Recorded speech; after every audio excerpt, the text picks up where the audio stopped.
बिस्मिल्लाहिर्रहमानिर्रहीम। अस्सलाम वालेकुम नाज़रीन, कल एक बहुत अहम वाक़या हुआ है जिसने पूरी दुनिया के मीडिया में एक सनसनी पैदा की और दुनिया का हर मीडिया आउटलेट या थिंक टैंक या आपके पॉलिसी मेकर्स वो इस पे बात कर रहे हैं।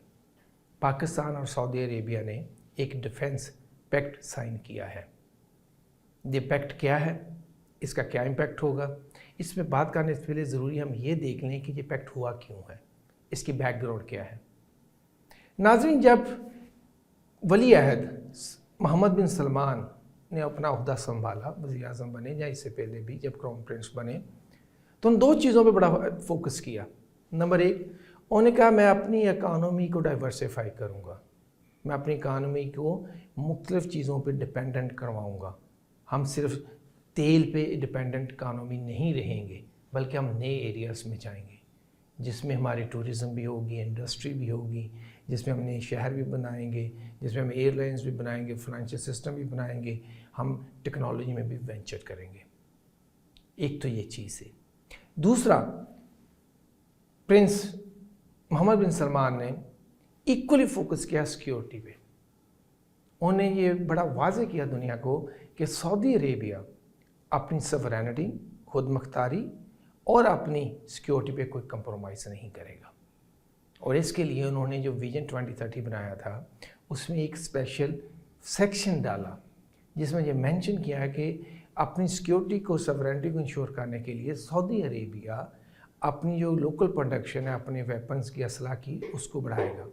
क्योंकि 2016 में अगर हम देखें तो सऊदी अरेबिया सिर्फ 2% प्रोड्यूस करता था अपनी सारी ज़रूरियात में से, जो कि उसका लोकली बनता था। बाकी जो कि 98%, 98% जो था सऊदीया इंपोर्ट करता था। तो तब सऊदीया ने ये अपना विजन में ये गोल डाला कि सऊदी अरेबिया 2030 तक 50% जो है अपनी ज़रूरियात का जो असला है वो लोकली प्रोड्यूस करेगा। और इस पर सिक्योरिटी के फ्रंट पे एक और चीज़ बड़ी अहम हुई कि यहाँ पर जो सऊदी अरेबिया और ईरान में कुछ तनाज़ा चल रहा था, चाइना ने एक इनिशिएटिव लिया जिसके लिए दोनों ममालिक को कहा आप इकट्ठे बैठें और अपने मामला को हल करें, दुश्मनों को मौका ना दें। तो सऊदी अरेबिया ने भी वो बात सुनी और ईरान ने भी सुनी चाइना की। तो दोनों बैठे और इनके आपस में सुलहनामा हुआ, जिसके बाद इनके जो तल्लुकात हैं वो दिन ब दिन अच्छे होते जा रहे हैं और मुख्तलिफ फील्ड्स में डाइवर्सिफाई होते जा रहे हैं। अभी भी जब हम बात कर रहे हैं 2 दिन पहले, तो ईरान का जो सिक्योरिटी एडवाइज़र थे वो सऊदी अरेबिया में गए हुए थे। ये 2 चीज़ें हैं। मगर इसी दौरान एक बड़ा अहम वाक़या हुआ कि इसराइल ने गज़ा पे हमला कर दिया, वहाँ पर उन नस्लकशी शुरू कर दी। उन्होंने जो फ़लस्तीन के लोग थे उनको मारना शुरू कर दिया बेदर्दी से, जिसमें बच्चे बूढ़े सब, उन्हें किसी को नहीं छोड़ा। अब अभी देखेंगे जो वहाँ जो UN के वर्कर काम करते थे या मीडिया के करते थे, इसराइल उनको भी मारने से नहीं हिचकिचाता, उनको भी मारा। अब ये सारी जो सिचुएशन थी इसने काफ़ी सारी डिस्टर्बेंस पैदा की। इसराइल यहाँ पर नहीं रुका। इसराइल ने एक कदम और आगे उठाया और मुख्तलिफ ममालिक पे हमले करने शुरू कर दिए। करते करते उसकी हिम्मत इतनी ज़रा बढ़ गई कि उसने कुछ माह पहले ईरान पे हमला कर दिया। ईरान ने उसको करारा जवाब दिया, जिसके बाद वो सीज़ फायर हो गया। और फिर भी उसके दांत खट्टे नहीं हुए, क्योंकि उसके सपोर्टर थे, USA थे, वेस्टर्न थे, जो कि बगैर किसी शर्त के उसको सपोर्ट करते हैं इसराइल को। इवन के USA जो है वो इसराइल के बहाव पे ईरान के साथ जंग में भी एक लम्हे पे कूद पड़ा था। फिर उससे बाद उसने ये किया कि कतर पे भी हमला कर दिया। ये बड़ी एक अनहोनी बात हुई थी, क्योंकि ख़ुद ही इसराइल रिक्वेस्ट कर रहा था कि हमारे हमास से डायलाग हों और जो हमारे मुगवी लोग हैं उनको वापस लाया जाए। जैसे उनकी लीडरशिप वहाँ डायलाग के लिए पहुँची, उसने इस पर हमला कर दिया। ये एक और मुल्क की खुद मुख्तारी को उसने वायलेट कर दिया। इस कंटेक्स्ट में सऊदी अरब ने देखा कि हालात तो बड़ी तेज़ से चेंज हो रहे हैं, और सऊदी अरेबिया ने यह भी देखा कि मेरा जो पैक्ट है USA के साथ, या USA के साथ जो कि USA में कहता है मैं आपको सिक्योरिटी प्रोवाइड करूँगा या आपकी सिक्योरिटी का ख्याल रखूँगा, वो क्या इस काबिल है कि मुझे इस पर भरोसा करना चाहिए। क्योंकि कतर के मामले में भी यही पैक्ट किया हुआ था USA ने, बल्कि कतर में तो उनकी सबसे बड़ी जो कि रीजनल बेस है मिलिट्री की वो है। इसके बावजूद USA ने ना तो इसराइल को रोका और ना उसकी उस तरीके से कंडेमिनेशन की, ना ही उसको पनिश करना तो बड़ी दूर की बात है ना, उसकी कंडेमिनेशन भी उस तरह नहीं कर रहे हैं, वो बड़ा शाम आए बाएँ शाएँ करते हैं। تو سعودی عربیہ کے لیے یہ لمحہ فکریہ تھا کہ اس حالات میں کیا ہوگا. تو اس ساری سچویشن میں سعودی عربیہ نے ایک دفعہ دوبارہ پاکستان کو کنٹیکٹ کیا. اور وہاں یہ بات بتانی بہت ضروری ہے کہ پاکستان اور سعودی عربیہ کا ریلیشن بہت مضبوط ہے، اسپیشلی سیکیورٹی کے معاملات میں. ہم نے دیکھا ماضی میں بھی جب کبھی سعودی عربیہ کی ضرورت پڑتی ہے تو وہ پاکستان پہ ڈیپینڈ کرتا ہے. اور سب سے اہم بات یہ ہے کہ پاکستان نے یہ ان کو شورٹی دی ہوئی ہے سعودی عربیہ کو کہ پاکستان ہولی لینڈ اور اسپیشلی جو کہ ہولی ماسک ہے خانہ کعبہ اور مدینہ منورہ کی مسجد نبی صلی اللہ علیہ وسلم، ہم ان کی حفاظت کے لیے ہم کسی بھی حد تک جائیں گے. وہ چاہے دنیا کا کوئی بھی ملک اس میں انوالو ہو، کوئی بھی سیکشن ہو، کچھ بھی ہو، پاکستان ہر حد تک جائے گا ان دو ماسک کو حفاظت کے لیے، اپنی پوری فورس کے ساتھ لڑے گا. اس کنٹیکسٹ میں سعودی عربیہ کے لیے آسان تھا کہ پاکستان کے ساتھ دوبارہ بات کرتا، اور سعودی عربیہ نے پاکستان سے کنٹیکٹ کیا. اور اس کا نتیجہ یہ نکلا کہ کل پاکستان سعودی عربیہ نے ڈیفینس پیکٹ سائن کر لیا. اس میں دو بڑی اہم باتیں ہیں. ایک تو یہ ہے کہ سعودی عربیہ اور پاکستان نے کمٹ کیا ہے کہ دونوں ممالک مل کے ریجنل سیکیورٹی پہ کام کریں گے، جو کہ بڑی اہم چیز ہے اس وقت، کیونکہ اسرائیل تو وہاں دندناتا پھر رہا ہے ہر طرف. دوسری جو بات ہے ان کی کہ اگر ایک ملک پہ حملہ ہوا تو وہ دونوں ملکوں پہ حملہ سمجھا جائے گا. یہ بھی بڑا اہم نقطہ ہے، کیونکہ ہم ساؤتھ ایشیا میں دیکھیں تو ہر دوسرے دن انڈیا کو نہ کوئی پنگے کرنے کی کوشش کرتا ہے. حالانکہ ہم نے اس کو آپریشن بنیان المرصوص میں اچھی خاصی کراری اس کو ہم نے ہار دی ہے، مگر اس کے باوجود پھر وہ نہیں باز آتا. اس میں دیکھیں ہم مڈل ایسٹ میں تو وہاں اسرائیل لگا ہوا ہے. دونوں کا ایک ہی مقصد ہے، انڈیا کا اور اسرائیل کا. انڈیا کہتا ہے میں نے اکھنڈ بھارت بنانا ہے، اور اسرائیل کہتا ہے جی میں نے گریٹر اسرائیل بنانا ہے. اب اس مقصد کے لیے وہ دونوں اتحادی بھی ہیں. اس کنٹیکسٹ میں پاکستان اور سعودی عربیہ کا یہ ہونا پیکٹ بہت اہم ہے. مگر میرا ذاتی خیال ہے کہ پاکستان اور سعودی عربیہ کو ایک اور چیز پہ کام کرنا چاہیے. اس میں چائنا کے ساتھ پاکستان سعودی عربیہ کو پارٹنرشپ بلڈ کرنی چاہیے.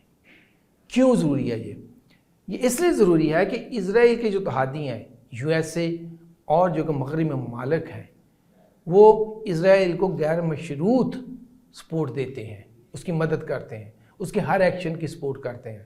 چاہے وہ جینوسائیڈ ہو غزہ میں، چاہے کسی دوسرے ملک پہ حملہ ہو، وہ اس کے ساتھ آپ کو کھڑے نظر آتے ہیں. وہ چون چرا نہیں کرتے اسرائیل کے خلاف. بلکہ اب تو دنیا یہ بھی کہنا شروع ہو گئی ہے کہ جو کہ امریکہ اسرائیل کو کنٹرول نہیں کرتا ہے، اسرائیل امریکہ کو کنٹرول کرتا ہے. اور اس طرح اسرائیل دنیا کے جو دوسرے ممالک ہیں اس کے الائز ہیں ان کو سب کو کنٹرول کرتا ہے. تو وہ چون چرا نہیں کرتے.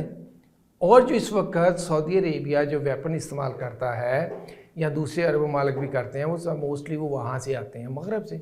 اور مغرب تو کبھی آپ کو اجازت نہیں دیتا ان کو کہ ان ہتھیاروں کا آپ ان کے خلاف استعمال کریں اسرائیل کے. تو اس کنٹیکسٹ میں پاکستان اور سعودی عربیہ کو ایک ایسے پارٹنر کی ضرورت ہے کہ جو اس کا کاؤنٹر ویٹ ہو، یو ایس اے کا یا مغربی ممالک کا. ایک ایسے پارٹنر کی ضرورت ہے کہ جس کے پاس یہ کیپیبلٹی ہو کہ اس کوالٹی یا اس سے بہتر اسلحہ پیدا کر سکتا ہو جس طرح کہ مغربی ممالک پیدا کرتے ہیں. وہ ایک ایسا پارٹنر ہو جس پہ مغربی ممالک یا یو ایس اے کا کوئی انفلوئنس نہ ہو یا اس پہ کوئی دھونس نہ جما سکتے ہوں، اور ایسا پارٹنر ہو جن پہ ہمیں اعتماد بھی ہو. میرا خیال اسی لیے میں سمجھتا ہوں کہ چائنا ایک آئیڈیل کینڈیڈیٹ ہے. کیونکہ ہم ماضی میں دیکھیں تو چائنا نے کبھی بھی کسی کا اثر قبول نہیں کیا. چائنا اپنی انڈیپینڈنٹ پالیسی رکھتا ہے. اب اس کی مثال سے آپ کے پاس بات سمجھاتا ہوں میں کہ جب 1980 کے دہائی میں اسرائیل نے عراق کے ایٹمی پروگرام پہ حملہ کیا تو اس وقت جب سعودی عربیہ گیا تھا یو ایس اے کے پاس یا مغربی ممالک کے پاس کہ ہمیں سیکیورٹی گارنٹی چاہیے یا ہمیں لانگ رینج میزل چاہیے یا ویپن چاہیے تاکہ ہم اپنی سیکیورٹی مضبوط کر سکیں، وہ الائی تھے، وہ اتحادی تھے سعودی عربیہ کے. مگر نہ تو یو ایس اے نے کوئی بات سنی، نہ اس نے مغربی ممالک نے کوئی دوسروں نے کوئی بات سنی. اس سینیریو میں جب چائنا کو کنٹیکٹ کیا سعودی عربیہ نے، پاکستان نے بھی اس میں فیسیلیٹیٹ کیا تھا، تو چائنا نے سعودی عربیہ کو لانگ رینج میزائل دے دیے، جو کہ اس وقت ڈیل ہوئی تھی جو کہ around about 3.7 billion U S dollar کی تھی، تو وہ چائنا نے دے دیے. یہاں ایک بڑی مزے کی بات ہے، اس وقت چائنا اور سعودی عربیہ کے کوئی سفارتی تعلقات نہیں تھے. اس کے باوجود چائنا نے ہیلپ کی. سو چائنا کی انٹینشن ہو سکتی ہے، ابھی تو بڑے ان کے گہرے تعلقات ہیں. अगर हम देखें सऊदी अरेबिया के साथ अगर हम तल्लुकात को देखें हम, तो इस वक्त जो है कि around about 115 billion US dollar की ट्रेड है दोनों ममालिक के दरमियान, जिसमें कि सरप्लस है सऊदी अरेबिया का। इसके अलावा पिछले यानी कि 2005 से 2024 तक सऊदी अरेबिया ने चाइना ने almost 53.5 billion US dollar investment की हुई है सऊदी अरेबिया के डिफरेंट प्रोजेक्ट्स में। जो इनकी FDI जो इनका स्टॉक है वो जो है कि around about 8.2 billion US dollar है। सो इस कंटेक्स्ट में तो अब यानी कि उसके ज़्यादा स्टेक्स हैं चाइना के सऊदी अरेबिया में। इसके अलावा हम रीजन को देखें तो वो बहुत ज़्यादा स्टेक्स हैं, एक चीज़। और दूसरा ये है कि चाइना जो है, चाइना के पास एक कैपेबिलिटी है असला पैदा करने की। अभी हमने जो उनकी विक्ट्री परेड देखी है उसमें चाइना ने दुनिया को दिखाया कि वो क्या कर सकता है। दुनिया अभी 5वीं जनरेशन के जो कि जहाज़ है उनकी बात करती है, फाइटर जेट की, तो चाइना 6th जनरेशन पे चला गया है। चाइना जो है कि इलेक्ट्रॉनिक वारफेयर में दुनिया से मीलों आगे है। अगर इस तरह लेज़र टेक्नोलॉजी को देखें, इसी तरह हम अगर मिज़ल्स में देखें तो चाइना का हाइपरसोनिक मिज़ल्स में कोई आसानी नहीं है। तो चाइना के पास वो सारी क्वालिटीज़ हैं जिस पर ना तो US का असर होगा, जो अच्छी किस्म की वेपन्स भी पैदा कर सकता है और इसका एक्सपीरियंस भी है। On top of that China का जो कि मवासलाती निज़ाम है, नेविगेशन सिस्टम वो अपना है। चाइना वेस्ट पे डिपेंड नहीं है करता। इसका मतलब ये है कि ये अब अगर जंग होती है दोनों की, जहाँ पाकिस्तान की या इसराइल की, या पाकिस्तान सऊदी इसराइल की, तो उसमें फिर नेविगेशन सिस्टम कौन सा यूज़ होगा? अगर तो वेस्टर्न करेंगे वो तो आपको यूज़ करने नहीं देंगे इसराइल के ख़िलाफ़, तो आपके पास ऑप्शन क्या बात है? चाइनीज़।